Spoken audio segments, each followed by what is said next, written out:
तो भाई लोग कैसे हो सारे के सारे। तो मेरा नाम है रोनी और आज हम पढ़ेंगे क्लास 9 का एक और नया चैप्टर जिसका नाम है सरफेस एरिया एंड वॉल्यूम। तो देखो इस चैप्टर में जो पहला एक्सरसाइज है मतलब कि एक्सरसाइज 11.1। तो इस एक्सरसाइज में सारे क्वेश्चन एक जियोमेट्रिकल शेप जिसका नाम है कोन, इसके एरिया निकालने के ऊपर है। कोन किस तरीके का होता है नहीं पता तो मैं बता दूं कि आप जो आइसक्रीम खाते हो ना उसके नीचे वाले में जो ये खोखला हिस्सा होता है इस तरीके के शेप को बोलते हैं कोन। तो ये तो देखो बहुत छोटा कोन हो गया, लेकिन मैं अगर बात करूँ कि दुनिया में सबसे बड़ा कोन शेप कौन सा है तो वो है ये वाला, मतलब कि हम इंसानों द्वारा बनाया गया सबसे बड़ा गड्ढा। तो अगर आप देखें तो ये भी एक कोन शेप का ही है। तो अब आ जाते हैं इसके एरिया कैसे निकाले इसके ऊपर। तो देखो पिछले चैप्टर्स में आप लोगों ने रेक्टेंगल, स्क्वायर, ट्राइंगल इस तरीके का ज्योमेट्रिकल शेप का एरिया निकाला था, लेकिन अगर आपको इस कोन शेप का एरिया निकालना है तो आपको ये जो येलो कलर का जगह है इसका एरिया निकालना पड़ेगा, क्योंकि इससे ही कोन बनेगा। तो अगर आप इस शेप को ध्यान से देखें तो इधर जो नीचे वाला सर्कल है ये बन जाता है इस कोन का ढक्कन। अब इधर पे देखो तो ढक्कन का एरिया निकालना तो बहुत आसान है, क्योंकि ये एक सर्कल है और सर्कल का एरिया होता है पाई आर स्क्वायर और इधर पे आर होता है सर्कल का रेडियस। लेकिन अगर आप ऊपर वाले हिस्से को देखें तो इसको देख के तो लगता है कि इसका एरिया निकालना तो लगभग इम्पॉसिबल सा ही है, क्योंकि इस तरीके का शेप का एरिया निकालने का कोई भी फॉर्मूला ही नहीं है। तो इधर पे ही आता है मैथ का एक प्रो प्लेयर जिसका नाम है आर्किमिडीज। तो इन्होंने कहा कि इसका एरिया निकालना तो बहुत आसान है।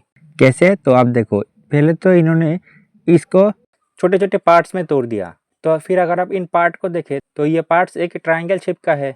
आप बोल सकते हो कि ये तो कर्व शेप का है, लेकिन अगर आप इसको बहुत छोटे छोटे पार्ट्स में तोड़ोगे तो ये एक स्ट्रेट लाइन की तरह दिखने लगेगा। तो अगर आप इसको स्ट्रेट लाइन ले ले तो ये हो गया इस ट्रायंगल का बेस और ये हो गया इस ट्रायंगल का हाइट। तो इसके बेस को ए मान लेते हैं और इसके हाइट को एल। तो फिर इस ट्रायंगल का एरिया होगा half into base into height. तो इधर पे बेस है ए और हाइट है एल, तो फिर एरिया होगा हाफ इंटू ए इंटू एल। तो वैसे ही इस ट्रायंगल के लिए एरिया होगा हाफ इंटू इस बेस को बी ले लेते हैं और हाइट तो सबका सेम ही रहेगा, क्योंकि इधर से तो सभी डिस्टेंस सेम ही है। तो वैसे ही अब देखें तो इसके लिए एरिया होगा हाफ इंटू बेस को सी मान लेते हैं इंटू एल। वैसे इसके लिए हाफ इंटू बेस को डी मान लेते हैं इंटू एल। तो अब इन सब पार्ट को जोड़ दे तो फिर इसका फुल एरिया होगा इन सब का सम। अब देखो इन सब में ही हाफ कॉमन है और एल भी कॉमन है, तो इधर से हाफ और एल कॉमन लेते हैं तो इधर बचेगा ए, इधर बचेगा बी, इधर बचेगा सी और इधर पे है डी। तो अभी फिगर में देखो A plus B plus C plus D ये सब मिलके तो ये वाला पूरा लेंथ है। और फिर जब इसी से आप कोन बनाओगे तो ये वाला लेंथ तो इस सर्कल का सरकमफेरेंस है। तो फिर देखें तो इस सर्कल का सरकमफेरेंस क्या होगा 2 पाई आर, जो कि है सर्कल का सरकमफेरेंस का फॉर्मूला। तो इधर पे A plus B plus C plus D इसके बदले लिख देंगे 2 पाई आर।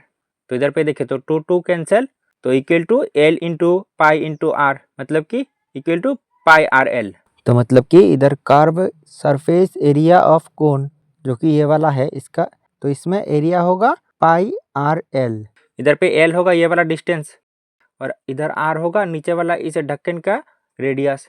और अगर आप इस ढक्कन का एरिया जो कि है पाई आर स्क्वायर ये भी इसके साथ जोड़ दे तो ये हो गया टोटल सरफेस एरिया ऑफ कोन। और इधर पे देखें तो दोनों में ही पाई और आर है, तो इधर पे पाई और आर कॉमन लेते हैं तो इधर बचेगा एल और इधर पे बचेगा आर। तो फिर इधर आपने एरिया निकालने का दोनों फॉर्मूला सीख लिया। तो फिर आ जाते हैं एक्सरसाइज पे। देखो एक्सरसाइज के पहले क्वेश्चन ये है diameter of A base of a cone is 10.5 centimetre. तो कोन का बेस कौन सा है ये वाला ढक्कन, तो इसका डायमीटर है 10.5 सेंटीमीटर। और फिर उसके बाद है एंड इट्स स्लैंट हाइट। तो इधर स्लैंट हाइट मतलब ये वाला हाइट, तो जिसको हमने एल माना था ये है 10 centimetre. Find its carved surface area. तो मतलब कि सिर्फ ऊपर वाले चीज का एरिया फाइंड करना है, ढक्कन का नहीं। तो कैसे करेंगे देखो, तो पहले लिख देंगे here diameter of the base of a cone is 10.5 centimetre. तो क्योंकि डायमीटर 10.5 है तो रेडियस क्या होगा, सो रेडियस विल बी 10.5 का हाफ सेंटीमीटर। और उसके बाद लिखेंगे now its slant height is 10 centimetre, therefore the curve surface area होगा पाई आर एल और इधर पाई होगा 22/7 और इधर रेडियस आर होगा 10.5 डिवाइडेड बाई 2 इंटू एल है 10 और एरिया का यूनिट होता है सेंटीमीटर स्क्वायर। 7 से 10.5 को डिवाइड करेंगे तो 1.5 और 2 से 22 को डिवाइड करेंगे तो 11। तो 11 into 1.5 into 10 centimetre square equal to 11 into इधर 1.5 और 10 को मल्टीप्लाई करेंगे तो 15 और यूनिट होगा centimetre square equal to multiply करेंगे तो 165 सेंटीमीटर स्क्वायर। उसके बाद अगर आप क्वेश्चन नंबर 2 में देखें तो इधर है find the total area of a cone, तो मतलब कोन का ऊपर वाला और ढक्कन दोनों का ही एरिया निकालना पड़ेगा।